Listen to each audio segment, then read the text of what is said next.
Hi welcome to my YouTube channel Teju Naveen Kannada YouTube channel. Please support ಮಾಡಿ, subscribe ಮಾಡಿ ಅಂತ ಕೇಳ್ತಾ, ಇದು ಸಂಕ್ರಾಂತಿ ಹಬ್ಬದ ಹಿಂದಿನ ದಿನ ವಿಡಿಯೋ ಆಗಿರುತ್ತೆ. ಎಲ್ಲರೂ ಸಂಕ್ರಾಂತಿ ಹಬ್ಬಕ್ಕೆ ರಂಗೋಲಿನ ಬಿಡಿಸ್ತಾ ಇದ್ವಿ. ಲಾವೂ ಕೂಡ ರಂಗೋಲಿನ ಬಿಡಿಸ್ತಾ ಇದ್ರು. ಮತ್ತು ಇಲ್ಲಿ ಬಂದು ಸಂಜನಾ ಕೂಡ ರಂಗೋಲಿನ ಅವಾಗಿನ್ನೂ ಪಾಪ ಬಿಡಿಸ್ತಾ ಇದ್ಲು. ಫೈನಲಿ ರಂಗೋಲಿ ಹೀಗಾಗಿತ್ತು, ಅದು ಸ್ವಲ್ಪ ಅಳಿಸೋಗ್ಬಿಟ್ಟಿದೆ ಸಂಕ್ರಾಂತಿ ಅಂತ ಹೇಳಿದು. ಫೈನಲಿ ರಂಗೋಲಿ ಈ ಥರ ಬಂದಿತ್ತು. ಇದು ಲಾವು ಬಿಡಿಸಿದ್ದು. ತುಂಬ ಅಂದರೆ ತುಂಬ ರಂಗೋಲಿ ಚೆನ್ನಾಗಿ ಬಂದಿತ್ತು. ಫೈನಲಿ ಪೂಜೆ ಕೂಡ 4 ಗಂಟೆಗೆ ಪೂಜೆ ಮಾಡಿ ಎಲ್ಲರಿಗೂ ಸಂಕ್ರಾಂತಿ ಹಬ್ಬದ ಶುಭಾಶಯಗಳು ಅಂತ ಹೇಳ್ತಾ ಅಲ್ಲಿಂದ ದೇವಸ್ಥಾನಕ್ಕೆ ಹೊರಟ್ವಿ. ಇಲ್ಲಿ ರಂಗನಾಥ ಸ್ವಾಮಿ ದೇವಸ್ಥಾನಕ್ಕೆ ಹೊರಟ್ವಿ. ಇಲ್ಲಿ ಇದನ್ನು ಗ್ರಾಮದಮ್ಮ ದೇವಸ್ಥಾನ ಅಂತ ಕರಿತೀವಿ. ಅಲ್ಲಿ ಕೂಡ ದೀಪನ ಹಚ್ಚಿ, ಇಲ್ಲಿ ಅಮ್ಮವರು ದೀಪನ ಮಾಡಿದ್ದಾರೆ ನೋಡಿ, ಈ ಥರ ಮಾಡ್ಕೊಂಡು ಬಂದಿರ್ತಾರೆ. ಆ ದೀಪನ ಹಚ್ಚುತ್ತಾಯಿದ್ರು. ಕರ್ಪೂರ ಹಚ್ಚಿ ಪೂಜೆ ಮಾಡಿ, ಗ್ರಾಮದಮ್ಮನ ದೇವಸ್ಥಾನಕ್ಕೆ ಪೂಜೆ ಮಾಡಿ ನೋಡಿ, ಪೂಜೆ ಸಾಮಾನು ತೊಗೊಂಡು ಹೊರಟಿದ್ವಿ. ಫೈನಲಿ ರಂಗನಾಥ ಸ್ವಾಮಿ ದೇವಸ್ಥಾನಕ್ಕೆ ಬಂದ್ವಿ. ಅಲ್ಲಿ ಕೂಡ ಪೂಜೆ ಮಾಡ್ತಾಯಿದ್ವಿ.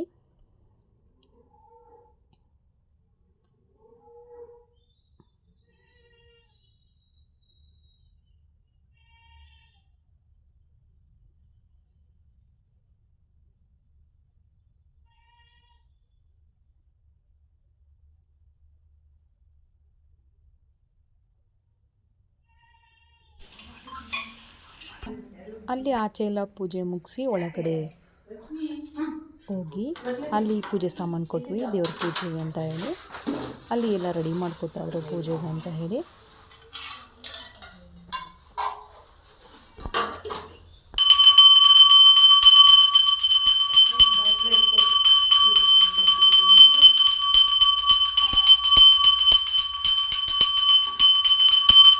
ಫೈನಲಿ ಪೂಜೆ ಆಯಿತು. ಇಲ್ಲಿ ಪೂಜೆನ ಮುಗಿಸ್ಕೊಂಡು ನಾವು ಗುಬ್ಬಿಗೆ ಹೋಗೋಣ ಅಂತ ಹೇಳಿ ಗುಬ್ಬಿಗೆ ಹೊರಟ್ವಿ. ಗುಬ್ಬಿಲಿ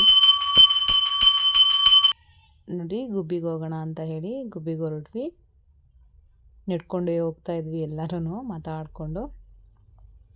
ಅಲ್ಲಿ ಫಸ್ಟು ನಾವು ರೇಣುಕಾಂಬ ದೇವಸ್ಥಾನಕ್ಕೆ ಹೋಗಿದ್ವಿ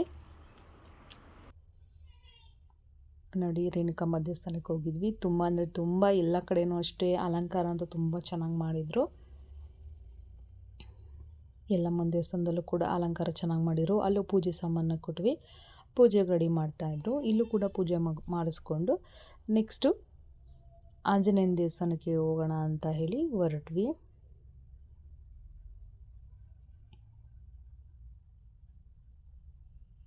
ಎಲ್ಲ ಕಡೆ ನಮಗೆ ತುಂಬ ಚೆನ್ನಾಗಿ ದರ್ಶನ ಆಯಿತು ಅಂತ ಹೇಳ್ಬೋದು. ತುಂಬ ಖುಷಿನೂ ಆಯಿತು. ಎಲ್ಲ ಜೊತೆಯಲ್ಲಿ ನೆಡ್ಕೊಂಡು ಹೋಗಿದ್ದು ತುಂಬ ಅಂದರೆ ತುಂಬ ಚೆನ್ನಾಗಿತ್ತು. ನೆಕ್ಸ್ಟು ಅಲ್ಲಿಂದ ನಾವು ಆಂಜನೇಯನ ದೇವಸ್ಥಾನಕ್ಕೆ ಹೊರಟ್ವಿ. ಇದು ಬಿದ್ದಾಂಜನೇಯ ಅಂತ. ನೆಕ್ಸ್ಟ್ ಅಲ್ಲಿಂದ ಶನಿ ದೇವ್ರ ದೇವಸ್ಥಾನಕ್ಕೆ ಹೊರಟ್ವಿ. ನೋಡ್ತಾ ಇರ್ಬೋದು ನೀವು ಶನಿ ದೇವರಿಗೆ ಯಾವ ಥರ ಅಲಂಕಾರ ಮಾಡಿದ್ದಾರೆ ಅಂತ. ಇದಾಗಿತ್ತು ಇವತ್ತಿನ ವಿಡಿಯೋ. ಈ ವಿಡಿಯೋ ನಿಮ್ಗೆ ಇಷ್ಟ ಆಗಿದೆ ಅಂದ್ಕೊತೀನಿ. ಇಲ್ಲಿ ಫೋಟೋಸ್ಗಳನ್ನ ಲಾಸ್ಟಿಗೆ ಹಾಕಿದ್ದೀನಿ ನೋಡಿ. ಈ ವಿಡಿಯೋ ಇಷ್ಟ ಆಗಿದರೆ ಪ್ಲೀಸ್ ನನಗೆ ಲೈಕ್ ಮಾಡಿ, ಸಪೋರ್ಟ್ ಮಾಡಿ.